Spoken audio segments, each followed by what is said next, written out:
Finally. Cocaine to be in this podcast.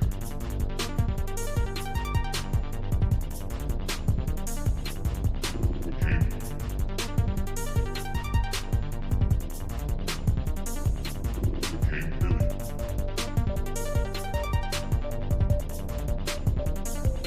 Cocaine. Cocaine, really.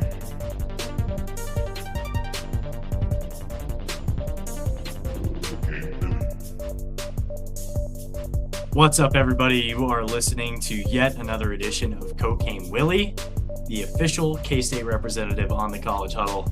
I'm your commissioner, Bob Trollsby, and as always, I'm joined by my co-hosts, the good chef, Andre Napier, and Fireball Matt Marchesini. And tonight, we are talking, finally, at long last, Coach Tang has been fired for cause by K-State. We'll get into that. We'll get into that momentarily. Before we get into the actual content of the episode, we're going to give a shout out to our sponsor, Anti-Maze Parlor, located at 616 North 12th Street in the heart of Aggieville in Manhattan, Kansas. Anti-Maze, they've been in business for 52 years running, and it's an absolute must-visit destination in Aggieville on game days and school nights alike. Looking at their events, Trivia Smackdown tomorrow, Wednesday, February 18th. I guess tonight, if you're listening to this tomorrow morning. They've got Win a Gig Part 1, Frog Wizard Edition. Win a Gig. I think they do this every year, every couple of years, where it's basically like a battle of the bands, win a gig. Like you win the opportunity to have a gig. It's not a frog gig. Right. No frog gigging. No frog gigging happened. No frog gigging. As far as I know. Win a Gig is back. Two bands will have a chance to win a gig this year's Frog Wizard Festival in downtown MHK. So that will be Thursday, February 19th. And then on Saturday, Jesus Christ Taxi Driver playing at Anti-Maze Parlor with Pine Cocktails next week. Tuesday, February 24th. Happening at the parlor. Looking at the cocktail of the week. Any guesses? My God. The John Daly. Damn. How many of them did you have, brother? Let's have one too many jewels of spring. It's the jewel of spring. Jewel of spring. El Destilador tequila, Saint Germain, lemon juice, honey, and lavender bitters. Lavender. I've tried it. I just can't get into it. That has my name written all over it. Love anything with Saint Germain in it. Big fan of the Saint Germain. But yeah, that's Anti-Maze, best bar in Aggieville. Give them a visit. Check them out. Get a koozie. Wildcat Country Let's Ride koozies for sale down there in the parlor. But yeah, check them out. Craft cocktails, draft beers, everything in between. All right, Coach Tang. Coach Tang was fired for cause on Sunday morning. Coach Tang met on Sunday morning with Gene Taylor and university officials to inform him that he had been fired for cause, apparently due to the comments that he made following the Cincinnati game last week, which I think happened the same night we recorded our last pod. So we have not covered anything since that Cincinnati game. The announcement was made later that afternoon and evening. There's rumblings all over KSO, Go Power Cattle, the whole 9 yards about something was imminent. An announcement was going to be made sooner rather than later, was what I had heard. And it certainly came sooner. I wasn't expecting it to drop on Sunday night. I was expecting maybe a day or two after that, maybe later in that week. But no, he has coached his last game, and it came in a relatively better effort against a good Houston team, which was surprising. But with the scout coming from coaches Abdi Bashir and Nate Johnson prior to the game, who also filled in on the pregame radio responsibilities for Coach Tang and the assistant coaches. Matt Driscoll, he's been announced as the interim. He's coaching the game tonight against Baylor, against Scott Drew, which is everybody on this staff's mentor. Just a very strange situation could be happening as we're recording this pod tonight. So we'll have our eyes on the game. We'll all be watching that. Gene apparently also told the Mercury at some point that he had offered for Tang to coach out the rest of the season. I don't think you're firing a coach for cause if you're also off. That one is the real head scratcher for me. And now the national media is piling on K-State. Apparently, aside from Mike Wilbon and Tony Kornheiser, from pardon the interruption, and folks closer to the situation who aren't part of the national media are obviously, we all know what Tang has said and some of the antics and the things that have happened. Obviously, multiple players leaving the team midway through the season. It's happened in each of the last 3 seasons now at this point. There's a lot of stuff going on here, but you're trying to fire for cause. You're trying to avoid paying the $18.7 million buyout. And we all know that from precedence, this is probably going to end up with K-State paying some amount of money between $0 and $18.7 million because Tang is fighting this from a legal perspective. So that's the prelude. But reaction to the news. He's gone. He's gone. Chef, he's gone. He is gone. It is a new era, a new dawn of Kansas State basketball. It is crazy that, it came when it did, and with the reasoning that they said for their cause, I guess. I'm honestly shocked that they could try to pull cause out of that. And it's just, I know the language in his contract is very vague and very open-ended, but I mean, that goes both ways. That, like, the lawyers for Tang, I mean, if they're worth anything, if they can lawyer their way out of a paper bag, they should be able to find a way to Tang's getting upward of more than half of whatever this buyout is, if not the whole thing. Yeah, it's honestly, I mean, it needed to be done though. So like, no matter what you say, like with the cause or anything, this needed to happen. It was becoming too regular of a thing for us to be getting smacked around by a Big 12 team just repeatedly, and to your point, Bob, when Coach Abdi Bashir and Coach Nate Johnson are formulating the game plan, and we are praising that they only got beat by, what did they lose by, 14, 15? That's not okay.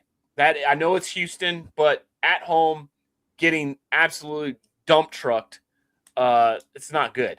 So yeah, it was time for Coach Tang to go. Now the pay and all that stuff, it's not coming from my wallet, so I don't really care.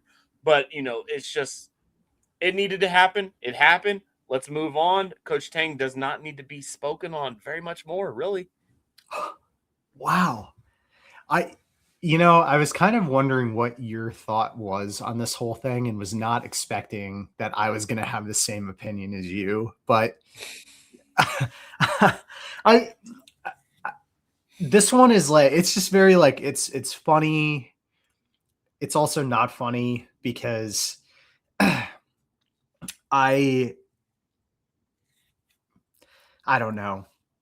I'm just, it's incredible that it happened so quickly. And I do find it incredible that K-State is going to fire with some type of cause. Again, I agree with you that I think it's very vague. It's been hard. I've been having trouble kind of staying close to the topic on message boards, because I think it's extremely toxic. Like, this topic has become very toxic for sides of this fan base. And in the grand scheme of things, 3 years ago or 2 years ago, whenever, this contract was signed, it's two parties that are putting their name on this contract. And the way that I see it from my perspective, K-State is, yes, trying to find a way to not pay $18 million. I also believe it's totally okay for Jerome Tang to be going for $18 million, because if we're setting a precedent of how coach, if there's stuff behind the scenes and nobody knows, then this could be 2 days. The conversation we could be having right now is going to be in 2 days null and void because there's this and that and the other thing that happened behind the scenes and all this. Yeah, the But discovery part is yeah, kind of like the ace for yes, all of this. Like if there's really skeletons in the closet on both sides, nobody wants it to go there, and it's kind of just like correct. you're playing chicken to see who's gonna budge first. Yeah. But I think it's a tough precedent for having your coach say things publicly about your team that are negative when in the grand scheme of things, I think people like the time frame of when he said it after the Cincinnati game. If he said that after the Bowling Green game, I feel That's what like we it's want. not gonna get as much flack as it did last week. I Yeah, really believe that's that. what we wanted. I Yes, was on this podcast saying that exact thing. Like yes, the babying these players is not getting to their attention. But like you said, it was 10 games too late, brother. That yes, that And ship has I, sailed. I think I said the exact same thing as you, Matt, just now on Twitter. I said if this had come after Bowling, I don't think we're even having this discussion today. no, Why is it happening after Cincinnati, but not happening in the game where things very clearly went off the rails for the entirety of the rest of the season? I mean, I think it's I think it's a little bit of a too little, too late situation. I'm sure looking back on it, maybe maybe he wishes he said it earlier on in the season instead of a game, at home against Cincinnati where you've already lost 5 or 6 games in a row, and you kind of a week prior with the Iowa State post game press conference, you're saying kind of the opposite of what you said against, after Cincinnati. Exactly. But I think it just sets a tough precedent that, coaches should have high expectations for their players, especially players that are now getting paid. They're a financial piece of the team that you're putting together, like a financial component of the team that you're putting together. So I believe that coaches should have the ability to say some of that stuff. And so with K-State kind of using that as kind of a main piece publicly right now to we're going to fire with cause. I think it's a tough precedent to set, not just for K-State, but for other programs that may look at this as an opportunity for, a head coach that they feel the same way about Jerome Tang did for K-State to move in that direction. I'm sure there are some schools that are going to be interested to see how this all turns out, but it's hard because I think there's been some toxicity on like both sides of this, and we do have to let this play out and see, if it gets to a point where there is this discovery and there's these things that maybe, we're going on behind the scenes that the average person like us, isn't going to really know about. Okay, I got a couple thoughts. I mean, my brain's all over the place, especially when you guys start, going down and letting your thoughts out there. One, I'm going to play a little bit of devil's advocate, and make this sound as stupid as you possibly can from your rebuttals. But from my perspective, if I was K-State, with the language that's in that about what happened after the Cincinnati press conference, you've got players on this team that have come out and that aren't on the team for mental health and all of those things, and you say that they're not going to be on, like, publicly, that they're not going to be on the team, they're an embarrassment, they're saying all this thing, that you're damning them in the public light. Now, mind you, maybe you can say that in a locker room, you could say that, but to say that publicly is, maybe that does shatter fragile minds of players in said locker room, and that could be a breaking of that language in that contract. I don't know. Maybe that is what they're going on. But I'm not a lawyer. None of us are lawyers. Not that I can tell. No, none of us are lawyers. The one thing I do want to say on this is when we talk about the for cause piece of this, if this happened after the Cincinnati game, it sounds like it took we all know that lawyers move relatively slow when it comes to any kind of major decision like this. It took them 3 business days plus Saturday plus probably parts of Sunday morning to feel like they were in a confident enough place as a legal group, as the lawyers of the university, lawyers of the athletic department, whatever. They felt comfortable and confident enough to say, "Hey, Gene, yeah, we are comfortable with you going forward with this." What that says to me is there's either a lot more dirt on Tang.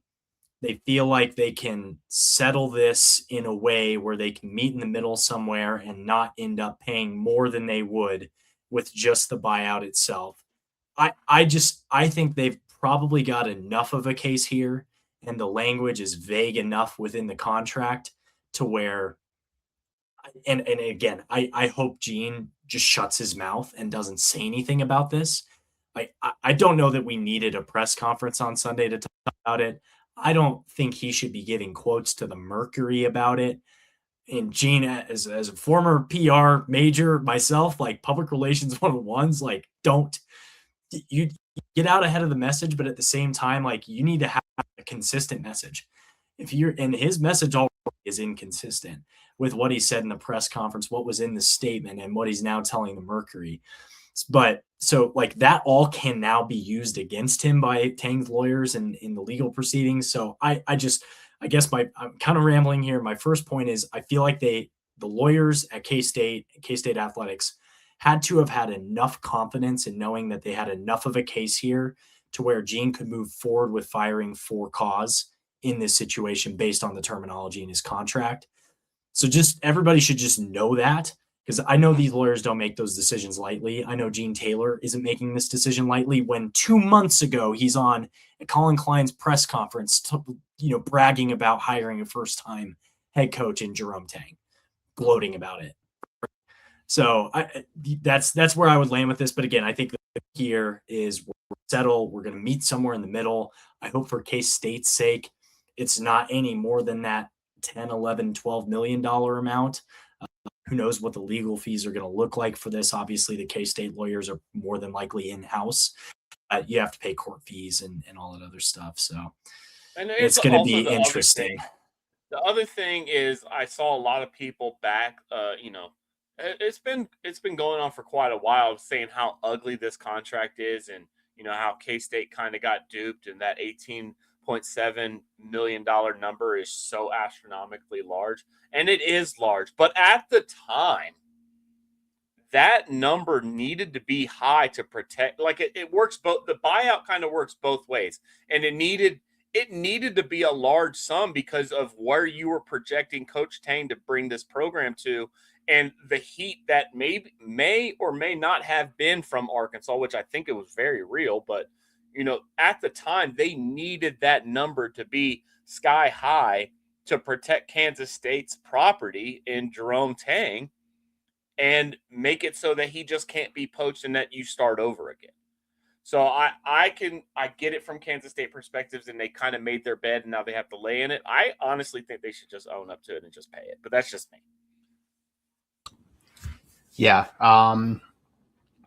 Yeah, it's just going to be very interesting. I mean, for K-State, a win is going to be anything under $18 million, right? So I imagine that no matter what, they've gotten the donor base to commit to $18 million. And so now it's the plan to get, save as much as you can on that. I think as outsiders now, it's just waiting to hear more information and seeing how this goes, seeing how long this goes. It will it be done in 48 hours or will it be done in 48 days? I just don't know. Now we're on to better and brighter things, finding, who's going to be the next leader of this program, and hearing, what potential names might be interested. So it's going to be pretty exciting. Yeah. And we've got interim head coach, Matt Driscoll. My dad affectionately called him Jerome's little elf. Matt Driscoll steps in as the interim head coach for the duration of the season. And he's getting his start tonight against Baylor, which is tipping off as we speak, as we're recording this. So again, we're going to keep our eyes on that. But looking at the rest of the season, you've got what, 10-ish games less, something along those lines. We've got Baylor, Tech, Colorado, TCU, West Virginia, KU, plus game in the Big 12 tournament. 1, 2, 3, 4, 5, 6, 7, 8 games remaining for the season at a minimum. What's your outlook for the rest of the season? Matt Driscoll obviously has been a head coach. He's never coached at the Power 4, Power 5 level, granted, as a head coach, but he's had a good run in one season in his career as a head coach, and I think he won a couple of regular season titles. I mean, does K-State win another Big 12 game this season? I would lean towards no. Okay. Do they have Utah again? No. Do they have? You got Jamie Dixon again. And Oklahoma State. No. Both of those games. I thought they had Baylor. Oklahoma State. I think tonight's the best chance, but that might not age well. You think tonight's the best chance? I mean, the last 7 games. Bounce? Last 7 games. Oh, they don't. Colorado. Well, it's at Colorado. It is at Colorado. I don't see them winning another Big 12 game. I think they'll get one. They're going to get one. I'd love it. I mean, who do you play in Kansas City if the standings finish out the way they are now? It would be like Colorado or he traveled. It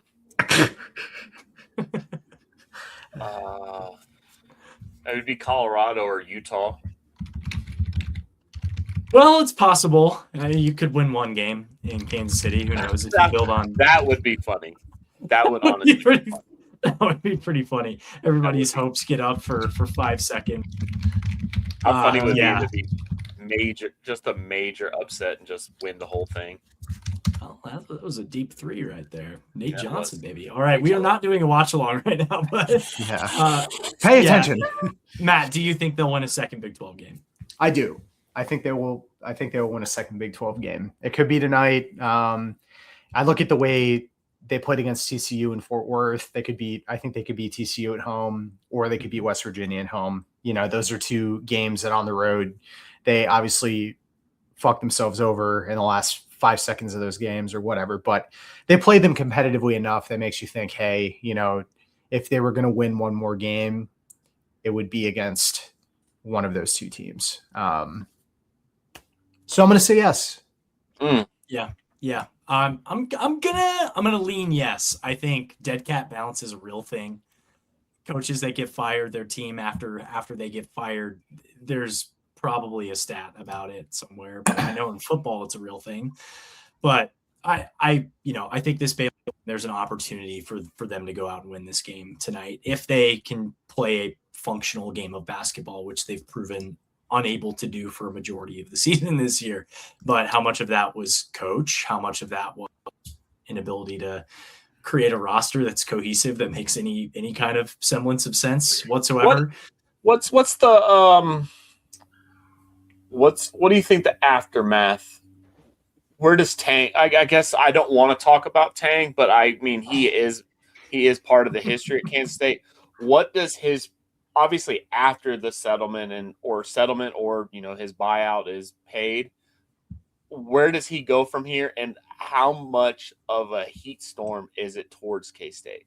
Because he seems he seems like the kind of guy that would be very much in the public eye, kind of chirping. I would imagine that he chirps a little bit. Arizona State fans already want him to be their head coach by some act of God. I don't know why. Well, how do we know that was not AI? No, that was real. No, that was the PHNX, which is like the all city network. They cover.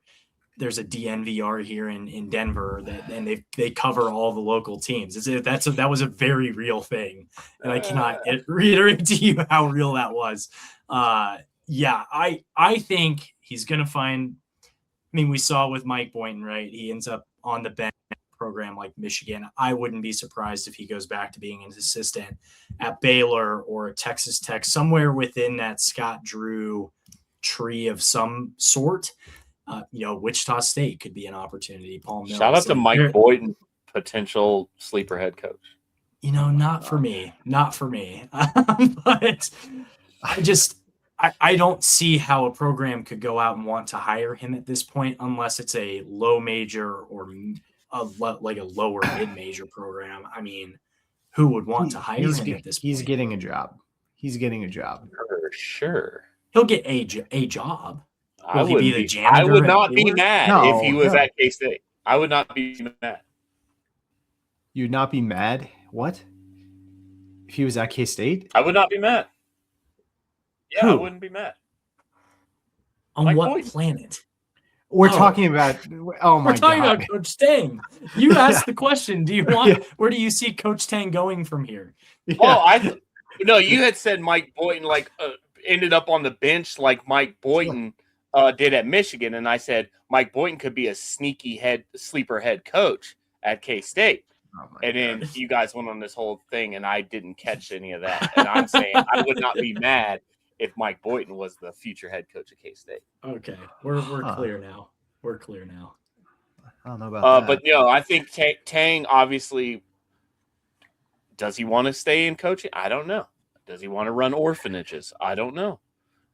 Well, he did say he wanted to be a fired head coach, and he would go around the world creating like orphanages with his wife. Okay, in a Hang with Tang video from 2 years ago. He will coach somewhere. He will be an assistant somewhere. I don't know if he'll be a head coach at like a low major, but I think he will try and get back into the groove as an assistant. And yeah, that's what I think. I mean, if you're the Mississippi Valley State Delta Devils, hiring a guy like Tang would be like a home run hit for you, right? You would think. Or Tarleton, or I don't know. No, I do think he's gonna. I think Scott Drew is gonna hire him back, or McCasland. I mean, I do. I think it's gonna be funny next year when we play them, and maybe Jerome Tang will be $18 million richer when he plays us next year. I don't know, but let's talk about next year. Let's talk about next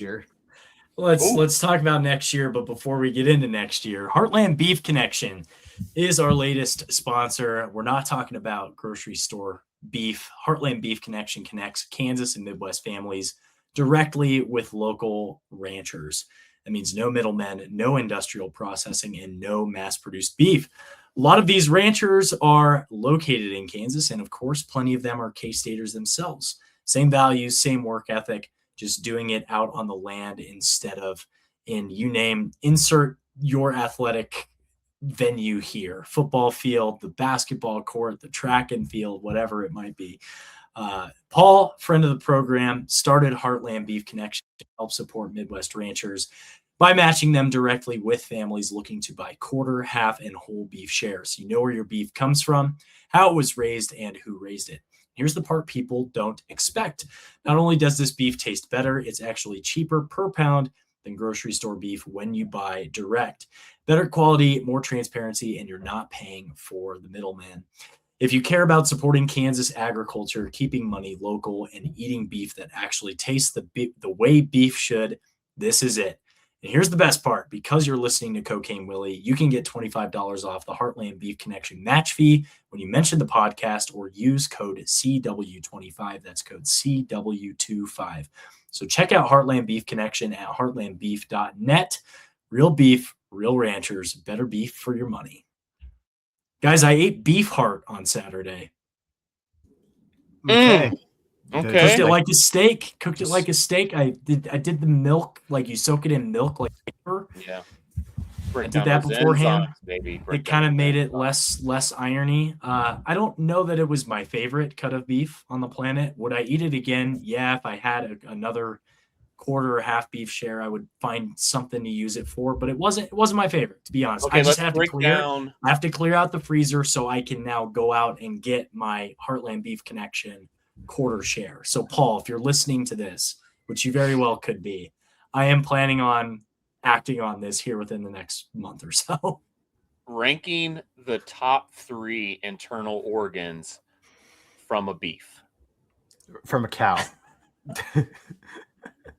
Yes, The from a top beef. 3 internal Well, it organs? could be a cow. It could also be a steer. Yes, so a beef. A beef. So a Oh beef. my A God. beef. So are we talking strictly Where muscles? does Rocky Mountain Internal oyster fall into organs. this? I mean, Can't be I'm not- intramuscular. I'm not going out here eating tripe. Okay. It's Not not. a I tribe actually guy. I have tried that before. Yes. I Very have good. tried it as well. It's just not. It's not really for me. I'll give you guys a little time to think about it. I'm gonna go liver. Okay. I'm gonna go tongue. Okay. Yes. Lingua. And then it's a toss up. It's a toss up. Do you want to go like a tripe? Do you want to go or do you want to go? Heart is not bad. Never had it. I'm gonna go that. It was That's fine. Heart Taco is Bell, my last. Bell of Heart. So Well, those are so we can name any muscle, right? Could any No, cut of steak fall into this? An organ, please. An organ, please. there's only there's only a handful of Well, organs. a tongue is a muscle for whatever that's worth. Oh, that so is a true. heart. So is a That is heart. true. Damn. And But I've that's never not had liver. I guess your skin is considered organ, so you can. Mm. Chicharrones. Okay, this is going off the rails. Let's go. All right. So talking about next year, obviously Gene Taylor. We could argue whether or not Gene should or should not be the guy to make this hire. I do tend to like Gene Taylor. I think he's made a lot of really great hires at K-State. Tang really is kind of the biggest blemish on his record, in my opinion. So I'm not going to comment on that. I feel fine with him making this decision. I hope he does have some reliance on a search firm. He already mentioned he was maybe going to get a search firm involved. That might be helpful to kind of cut through the noise a little bit in what is a very noisy coaching search process. Some of the names that are being floated are interesting. I'm not going to go through this whole list. I think maybe each of us goes through and names our top. What would our top 3 be? Top 3. I'm Top going to 3 go. realistic. I think number 1 for me is Eric Olin. Okay. I think he's a okay, so the criteria that I want to go with is head coaching experience, and I think people with turnaround, head coaching experience. So he's obviously done it. He was at San Diego, UC San Diego. UC San Diego. Turned that program around, brought them up a level, which is also something I admire. So he's taken it from one talent level, skill level to another, and he kept the thing going. New Mexico, solid program right now. So he's number 1 for me, and he's non-regional. So it's not like I think he's from Alabama or something like that. Yeah. And he spent a lot of time on the West Coast. He's not he's not a guy that's pigeonholed into one area of the country. I like that. Huss is it could go either way for me. Huss could go either way. And then what's the guy from Utah State? Jared Calhoun. Calhoun. Is he related to Jim Calhoun? No. Damn. No. If only. Give me Jim Calhoun out of retirement, 85 years old right now. 85 years old. Jim Calhoun would despise the NIL era. Oh my god. Yeah. Just get Jim Boeheim. Oh geez, yeah. Was he 90? He's got but he has a kid in college like 4 years ago. So I don't know what he's buddy Boeheim. He's viral. What those are my top 3. Those are my top 3. I think Eric Olin is my number 1 by a lot. I think he's distinct from all the other guys that have been circulated. I think a lot of those guys be interchangeable. One of them in particular, the guy from St. Louis, his price tag is going to be astronomical. So that's not going to be fun to have to do that on top of probably having to pay Tang his full buyout. So give me Olin. I mean, his buyout probably is around like $4 million or something like that. So yeah, give me Olin. I think he can turn this baby around. Yeah, can he? I agree with I like Eric Olin. He would be in my top 3. Calhoun would be in my top 3. He's shown a propensity to win, which is always good. I think Schertz would be a really, really, really good hire. I also think Schertz could be a guy that feels comfortable in St. Louis this year and can get his pick of programs, whether it be this year or he stays a year and, waits for something else.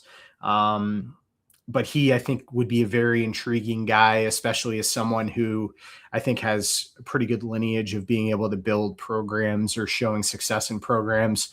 Now, for me, I think it's going to get really interesting, especially if we do hear of, let's say we hear of a settlement in the next couple of weeks on a number from a buyout perspective, because K-State obviously in the past handful of years has shown a propensity that we are going to spend money. We have an NIL budget. We have the support financially. We have great fan support.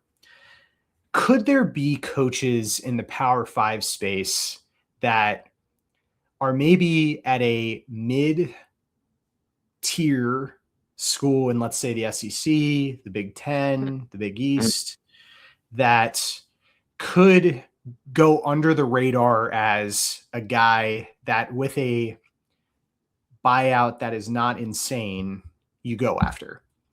I'm just like I'm spitballing because I think of, there are a couple names in the SEC I think of, like Mark Byington at Vanderbilt.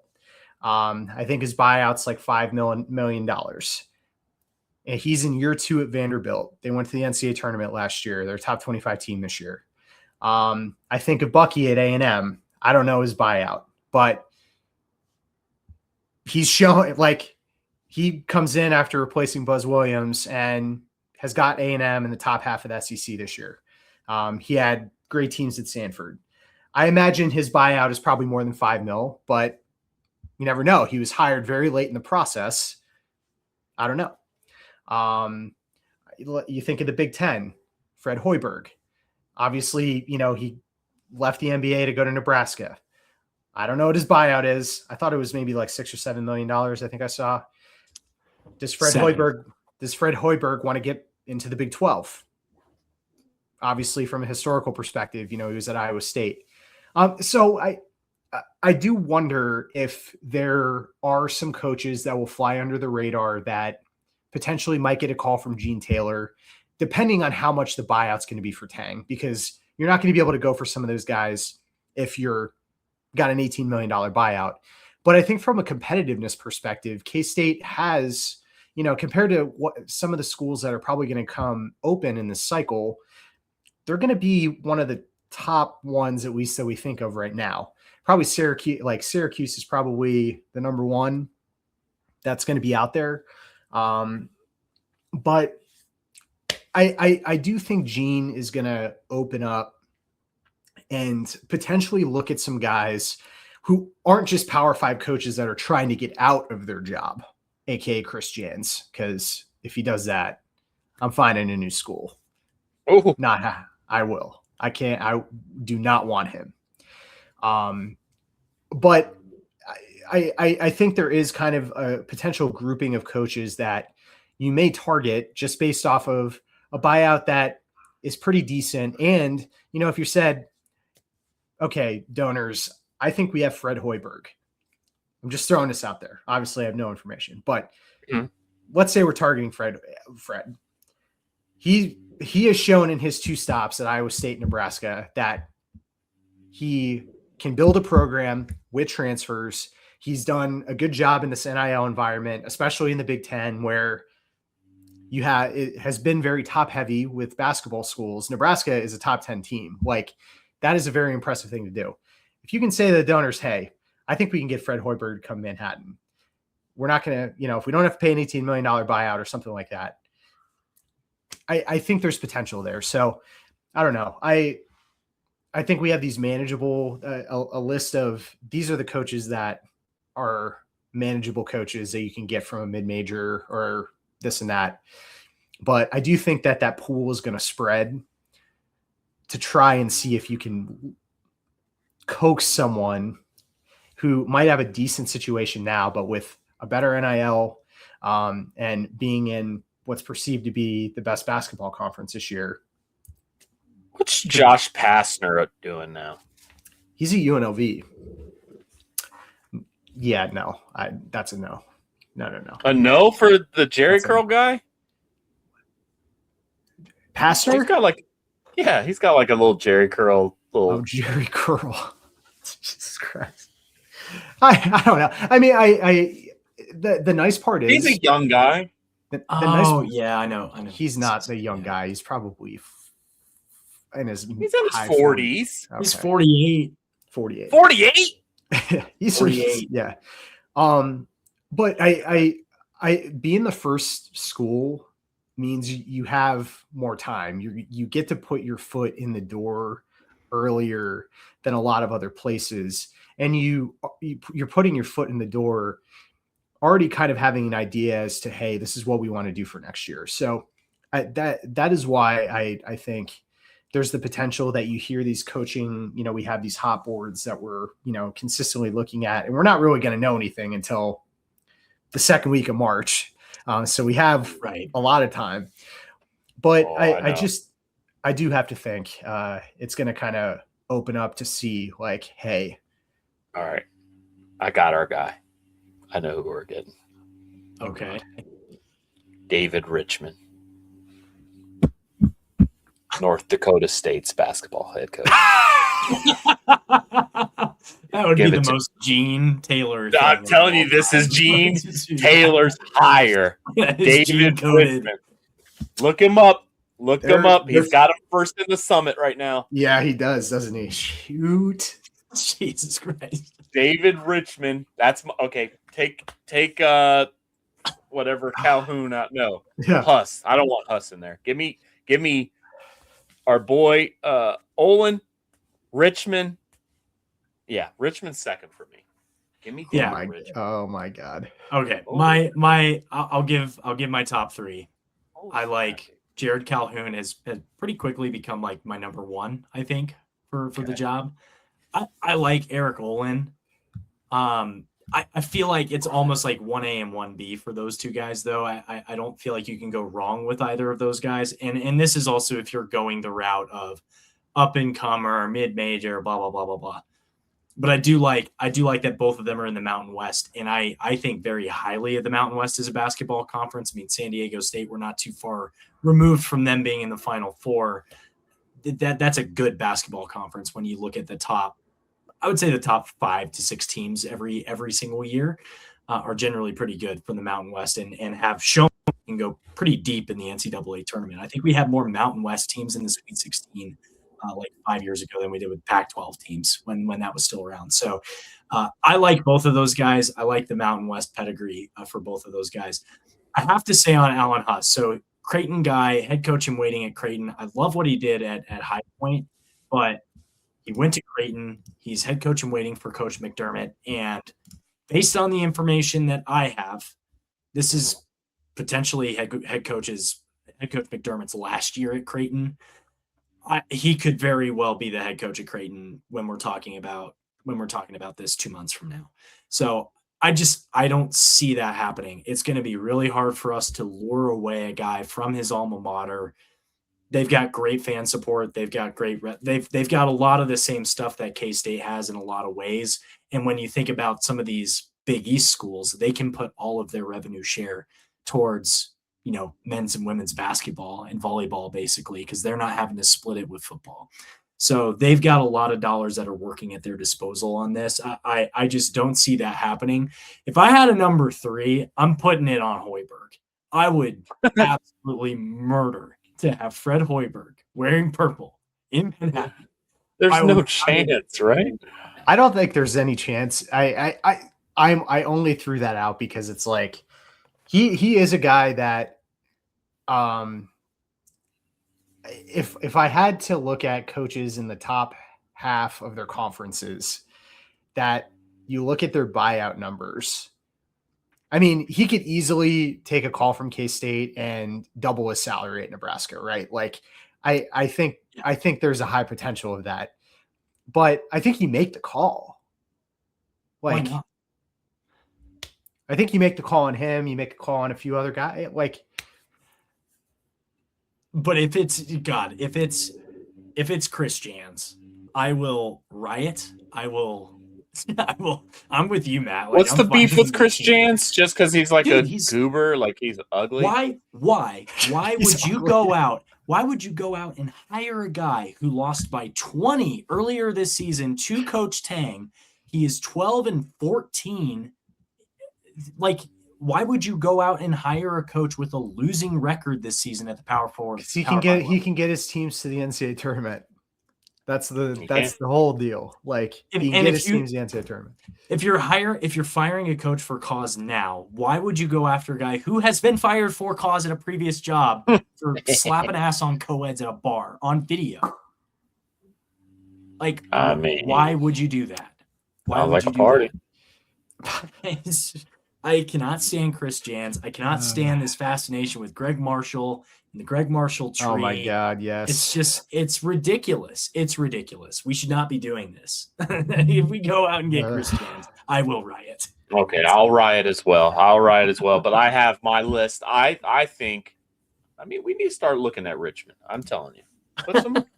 Put some feelers out there. Gene hired him at North Dakota State.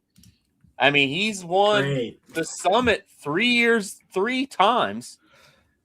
You know, I'm not sleeping on Richmond. I I might like- be the first one to say this. He could be the future head coach. I like to think that I'm Nostradamus with this because when Frank Martin left, Mm-hmm. I happened? predicted we were going to hire Bruce Weber. Bruce Weber's a dog. And so if I'm Nostradamus again, I should probably pick Dusty May, right? He's coming to K-State. We're getting Danny Hurley. Okay, so I mean, but on a serious note, what does retention at K-State look like? Is there retention at all for any part of this basketball program? I don't know. I doubt it. David Castillo. I think you make him a priority. I think there's certain guys you make a priority. I think Castillo is definitely one. Are you going down the list? I was going Okay, going with all right. players with eligibility. Obviously, you can't bring a guy like CJ back. You can't bring a guy like Nate back. Haggerty, Haggerty, you can't. Castillo. No, yes. Castillo, you can. Haggerty, you can. He has 1 year, but has he 1 year could. left. Yeah, he could. Does he have a year left? He has a He year does. left. Damn. He has a year left. McGriff, does he have time available? I Kamari didn't think McGriff so. is a senior. Let's look at his stats here. 1, 2, 3. I don't believe he does. He played 18 games in 2023, 31, 34, and 21. So Nate's a senior. Okay. I think Castillo, yeah. Andre Kostic, Yeah. is he worth a retain? I think Does he If want to we- be back in America? Does he Well- want to stay in America? let's say you say a name and they're like, okay, I'd like to come back to K-State. Kostic is one for me that if we are putting a huge indictment on the coaching staff this season for getting players developed, Malpractice. Yeah. I don't see why you wouldn't bring him back, or the way that PJ has played, the next 6 games would be very interesting to see offensively what this team does, because is it going to be, is it the PJ show? Well, Nate's cooking right now, but Is it the PJ show where late in the second half, it's only him touching the ball? Like, if you can tell that there is a difference offensively in this kind of short number of games, PJ could be a guy that I think in the right situation, like he has guys around him, could be. If you don't have PJ this year, how worse would this team be? Yeah. I guess the aggregate, it just depends on who you get. Because it was kind of late for PJ. Yeah, it was kind of late. So in assembling a team, there wasn't a lot left out there. But yeah, this team could have been really, really bad.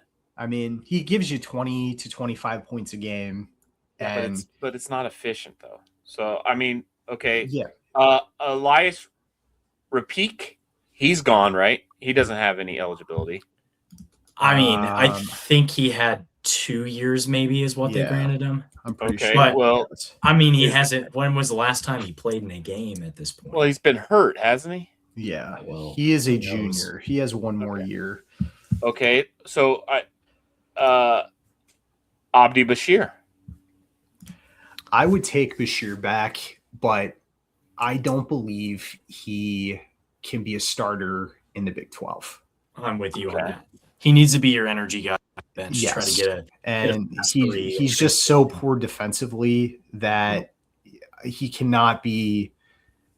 If he has expectations that he wants to be a starter, I do not think you can build a team again and have him be the starter. Okay, so right now we've got one for people you would like to return. I count it as 4. I would actually take Buka back. That's all he was going to be my next player. The Buka. Buka Okay. believer. I think he's the last guy that has. Maybe Moby has some. I think Taj is a senior. He was Tang's first class, wasn't he? Moby is not. I wouldn't. Right. I would. Taj has another year. Okay. Um, Taj is a serviceable player in terms of like what you need him to do.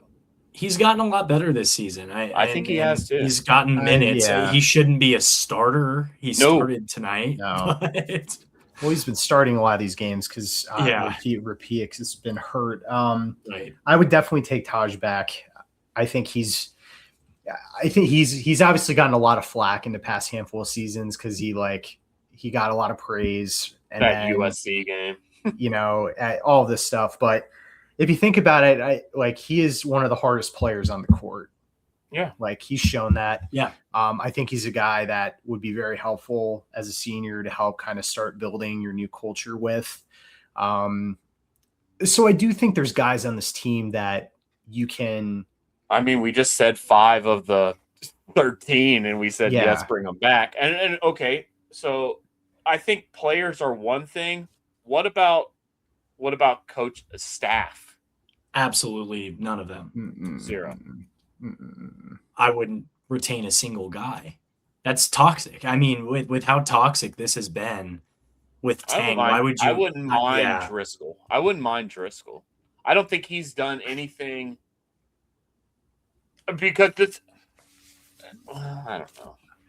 We don't know that he's. I just think for basketball, it's so different than football. Right. Basketball, it's a smaller staff, and a lot of coaches they want to keep some type of symmetry or chemistry from the last stop to this one because they've been so successful with this group, and then you bring in maybe 1 or 2 other guys, but I want to say it's pretty rare that a basketball coaching transition involves the new staff keeping even one coach. The strength and conditioning or something like that, I feel like could be maybe an outlier, or some of the support staff that do stick just with their time with the university. But I don't see anybody on the staff staying.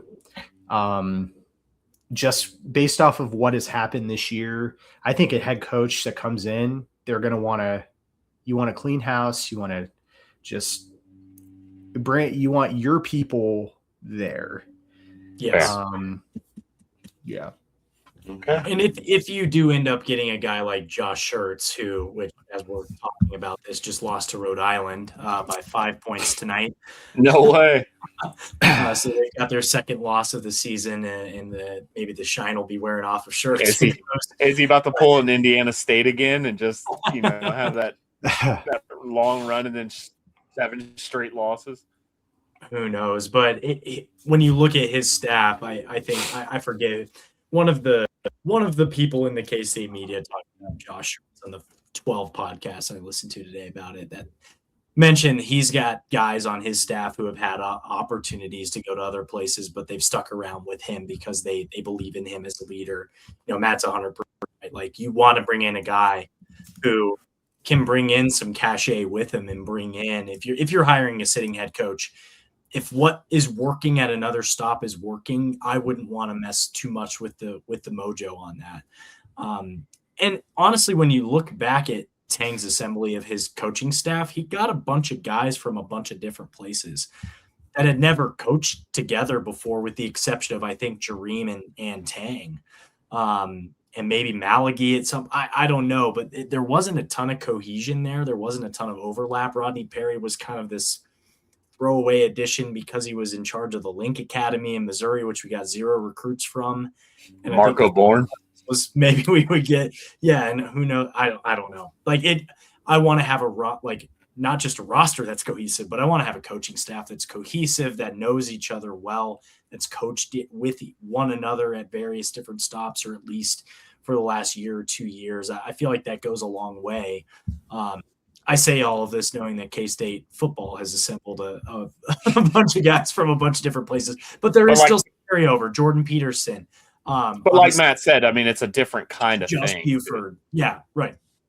So, it's different. It's much smaller. It's a much more intimate setting, intimate environment, smaller roster, smaller coaching staff. So, yep. Yeah, I don't really have anything else. Any final thoughts as we close out the He Gone episode? Yeah, He Gone. It was needed. No matter, I think that is literally that is my sentiment. No matter how. I'm up. Oh, you're up? No, I'm after you. I got my hand up. Okay. Yeah. No matter how you want to shape the narrative about money, financial, all this cause, whatever, this needed to be done. The break needed to happen. We've been saying, that doesn't matter because he's going to be back next year because of this, that, or the third.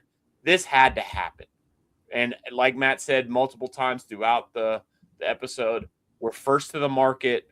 We've got our name out there first.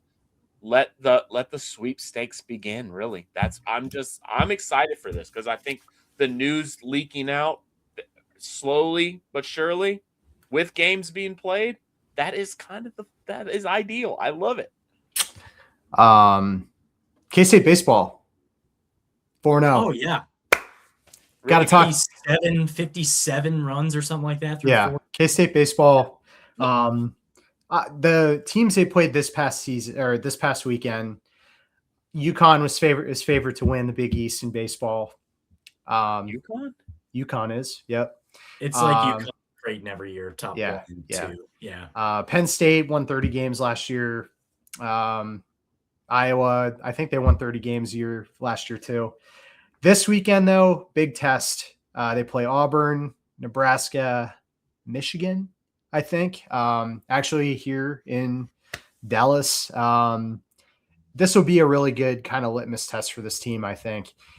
Can they continue that momentum going into this tournament? If they can take 2 out of 3, I think that would be absolutely huge. They take 3 out of 3, then I think this team is kind of a legitimate team that could challenge for the Big 12. Even I think 2 of 3 would be huge. If they don't have a good weekend, then everything will be all for naught. No, I'm kidding. So But do I need to start learning these players' names? Do I need to learn like you should anything? probably Do I need to get invested now? Hey, D Kennedy. I've been a fan of D Kennedy D. from the Kennedy, beginning yeah. since he came over, and then Shintaro Inoue, Yep. right? Good. That was He's pretty good. pretty fucking good too. Yeah. Is Yeah. that the Japanese guy? Yes. Yes. He's Okay. from Japan. We'll give you a week Okay. to kind of get it together, so then we can discuss baseball next week. And then I'm gonna act like I've been watching these guys the entire time. Yeah. We know that's basically how you get through this basketball thing too. So I'm watching basketball right now. We're blowing a 13-point lead. oh, I was like, Oh, it's a 6-point lead. It was 13, I think. Let's go. but it's still I guess I'm way behind because it's a 10-point game for me right now. They're going on a run, boys. Sweet. right. Hell yeah. Love to hear it. Well, that's going to do it for us tonight for Cocaine Willie. Yeah. Great stuff. Really glad Tang is gone. I'm pretty stoked. Shout out to our sponsors, Anti-Maze Parlor. Let me flash that QR code up on the screen. Anti-Maze Parlor. There we go. Anti-Maze. Check out. That'll take you directly to their website. You can see their events. You can see their cocktail of the week. You can see everything that they have going on at Anti-Maze Parlor, again, located at 616 North 12th Street. And Heartland Beef Connection, if you go to that link right there as well, that will take you to heartlandbeef.net. If you use the promo code CW25, that will get you $25 off of your Heartland Beef Connection match fee. Paul, I'm coming for you. I'm going to do this thing. I just have to get through 3 beef livers first, and then I'm finally through my old quarter of a cow. And then, we are also the K-State representative on the College Huddle, the largest community of fan-driven content in the nation. Check them out at thecollegehuddle.com or, thecollegehuddle.com, and follow them on social media at College Huddle. Last but not least, at Cocaine Willie. Follow us. I'm at Bob Trollsby. Chef is at Chef Andre Napier. Fireball Matt is at Matt Marchesini. And we're getting tweets from Curtis Kelly and Jim tonight. So BYU game, K-State BYU 2010 posted last night. Give it a watch. It was actually a fun one to rewatch. I have not watched that game in many, many years. I haven't watched that game since I was at that game. So I'm going to be giving that a rewatch on my own. Can't wait. Jimmer Fredette. Yep. Hey, the best part about that was the UNI game against KU that happened right before that game in the same session, and getting the double dip, and everybody in purple for K-State and UNI were cheering for each other, which was fun. Yeah, that's going to do it. We are all Coke and no joke. Chef. Cocaine's a hell of a drug, baby. Now we are all Coke and no joke, except for Coach Tang. He's a joke. Wildcat Country. Let's ride. That was a bar.